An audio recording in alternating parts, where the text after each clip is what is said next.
Hello friends, good morning. ಎಲ್ಲರೂ ಹೇಗಿದ್ದೀರಾ? ಎಲ್ಲರೂ ಚೆನ್ನಾಗಿದ್ದೀರಾ ಅಂತ ಭಾವಿಸ್ತೀನಿ. ನಾನು ನಿಮ್ಮ ಪ್ರೀತಿಯ ಗೆಳತಿ ಮಲೆನಾಡ ಗೃಹಿಣಿ ಚೈತ್ರ. ನಾನಿವತ್ತು ಕೊಬ್ಬರಿಯಿಂದ ಮಾಡುವಂತಹ ಮಿಠಾಯಿ ತೋರಿಸ್ತಾ ಇದ್ದೀನಿ. ಕೊಬ್ಬರಿ ಮಿಠಾಯಿ ತುಂಬ ಟೇಸ್ಟಿಯಾಗಿರುತ್ತೆ, ಹಾಗೆ ಕ್ವಿಕ್ಕಾಗಿ ಈಸಿಯಾಗಿ ಆಗುತ್ತೆ.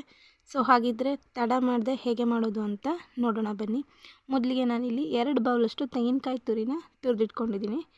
ನೆಕ್ಸ್ಟ್ 2 ಬೌಲ್ ತೆಂಗಿನಕಾಯಿ ತುರಿಗೆ 1 ಬೌಲಷ್ಟು ಬೆಲ್ಲ ಹಾಕ್ಕೋಬೇಕು. ಹಾಗೆ 3ರಿಂದ 4 ಟೇಬಲ್ ಸ್ಪೂನಷ್ಟು ಬಿಳಿ ಎಳ್ಳು ತೊಗೊಂಡಿದ್ದೀನಿ. ಹಾಗೆ ಒಂದು 4 ಟೇಬಲ್ ಸ್ಪೂನಷ್ಟು ಎಣ್ಣೆ ತೊಗೊಂಡಿದ್ದೀನಿ.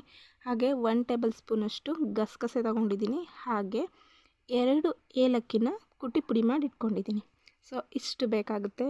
ಹಾಗಿದ್ದರೆ ಹೇಗೆ ಮಾಡೋದು ಅಂತ ನೋಡೋಣ ಬನ್ನಿ. ಮೊದಲಿಗೆ ಇಲ್ಲೊಂದು ಪ್ಯಾನ್ ಇಟ್ಕೊತಾ ಇದ್ದೀನಿ. ಪ್ಯಾನ್ಗೆ ನಾನಿಲ್ಲಿ 2 ಟೀ ಸ್ಪೂನಷ್ಟು ಆಯಿಲ್ನ ಹಾಕೋತಾ ಇದ್ದೀನಿ. 2 ಟೀ ಸ್ಪೂನಷ್ಟು ಆಯಿಲ್ ಹಾಕಿ ನಂತರ ತೆಂಗಿನಕಾಯಿ ತುರಿನ ಹಾಕೋತಾ ಇದ್ದೀನಿ. ಎರಡನ್ನೂ ಕೂಡ ಹಾಕೋತೀನಿ. 2 ಬೌಲನ್ನು ಕೂಡ ಹಾಕ್ಕೊಂಡು ನೀಟಾಗಿ ಹಸಿ ಸ್ಮೆಲ್ ಹೋಗೋವರೆಗೂ ನೀಟಾಗಿ ಡ್ರೈ ಆಗೋ ಥರ ಬಾಡಿಸ್ಕೋಬೇಕು. ಒಂದು 5 ನಿಮಿಷ ನೀಟಾಗಿ ಬಾಡಿಸ್ಕೊಂಡ್ರೆ ಎಲ್ಲ ಡ್ರೈ ಆಗುತ್ತೆ. ನಮಗೆ ಫೀಲ್ ಆಗುತ್ತೆ ಅದು ಎಷ್ಟು ನೀಟಾಗಿ ಆಗಿದೆ ಅಂತ ಫೀಲ್ ಆಗುತ್ತೆ. ಸೊ ಅಲ್ಲಿವರೆಗೂ ಡ್ರೈ ಮಾಡ್ತಾ ಇರಬೇಕು. ನಂತರ ನಾವು ಬೆಲ್ಲನ ಆ್ಯಡ್ ಮಾಡಬೇಕು.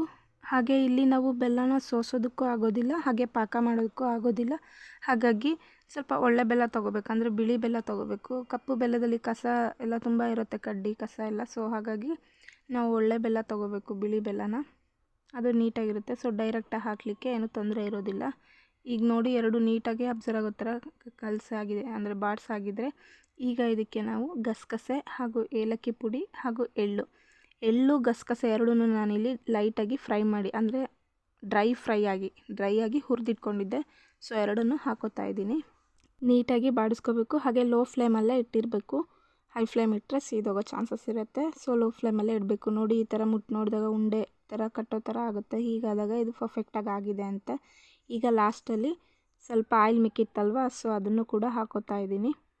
ನೋಡಿ ಇಲ್ಲಿ ಆಯಿಲ್ನಾದರೂ ಯೂಸ್ ಮಾಡ್ಬೋದು ಅಥವಾ ತುಪ್ಪನಾದರೂ ಯೂಸ್ ಮಾಡ್ಬೋದು, ಅಥವಾ ಎರಡೂ ಸ್ವಲ್ಪ ಸ್ವಲ್ಪ ಪ್ರಮಾಣದಲ್ಲಿ ಯೂಸ್ ಮಾಡ್ಬೋದು. ಬಟ್ ನಾನಿಲ್ಲಿ ಬರೀ ಆಯಿಲಿಂದ ತೋರಿಸ್ತಾ ಇದ್ದೀನಿ. ಅದು ಕೂಡ ತುಪ್ಪದಲ್ಲಿ ಮಾಡಿರೋ ಅಷ್ಟೇ ಟೇಸ್ಟ್ನ ಕೊಡುತ್ತೆ, ತುಂಬ ಚೆನ್ನಾಗಿರುತ್ತೆ. ಆಮೇಲೆ ಎನಿ ಟೈಮ್ ಮನೇಲಿ ತುಪ್ಪ ಇಲ್ಲ ಅಂದಾಗ ಮಾಡೋಕ್ಕಾಗಲ್ಲ ಅನ್ನೋ ಟೆನ್ಷನ್ ಬಿಡ, ಎಣ್ಣೆಯಲ್ಲಿ ಸಹಿತ ಮಾಡ್ಬೋದು ಅಂತ ತೋರಿಸ್ತಾ ಇರೋದು. ಹಾಗೆ ಒಂದು ಪ್ಲೇಟ್ಗೆ ಆಯಿಲ್ನ ಹಚ್ಕೊಂಡು ಇಟ್ಕೊಂಡಿದ್ದೀನಿ. ಇದಕ್ಕೆ ನಾವೀಗ ಮಾಡಿರುವಂತಹ ಕೊಬ್ಬರಿ ಮಿಠಾಯಿನ ಹಾಕ್ಕೊಳ್ಳೋಣ. ನೋಡಿ ಎಷ್ಟು ಸುಲಭವಾಗಿ 10 ನಿಮಿಷದಲ್ಲೇ ಕೊಬ್ಬರಿ ಮಿಠಾಯಿ ಆಯ್ತಲ್ವ. ತುಂಬ ಈಸಿಯಾಗಿ ಮಾಡ್ಬೋದು. ಯಾರಾದರೂ ಮನೆಗೆ ಗೆಸ್ಟ್ ಬಂದಾಗ ಈಸಿಯಾಗಿ ಸಖತ್ತಾಗಿ ಟೇಸ್ಟಿಯಾಗಿ ಫಟಾಫಟ್ ಅಂತ ಮಾಡ್ಬೋದಲ್ವಾ.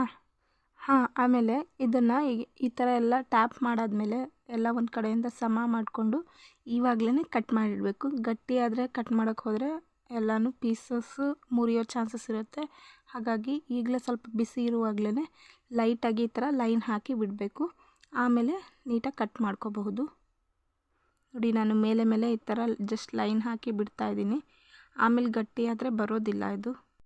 ಓಕೆ, ಇವಾಗ ಇದನ್ನು ಒಂದು ಅರ್ಧ ಗಂಟೆ ಸೆಟ್ ಆಗಲಿಕ್ಕೆ ಬಿಡಬೇಕು. ಫ್ರಿಜ್ಜಲ್ಲಾದರೂ ಬಿಡಬಹುದು, ಆಚೆಗಡೆ ಆದರೂ ಬಿಡ್ಬೋದು. ಒಟ್ಟಿನಲ್ಲಿ ಒಂದು ಅರ್ಧ ಗಂಟೆ ಸೆಟ್ ಆಗಲಿಕ್ಕೆ ಬಿಡಬೇಕು.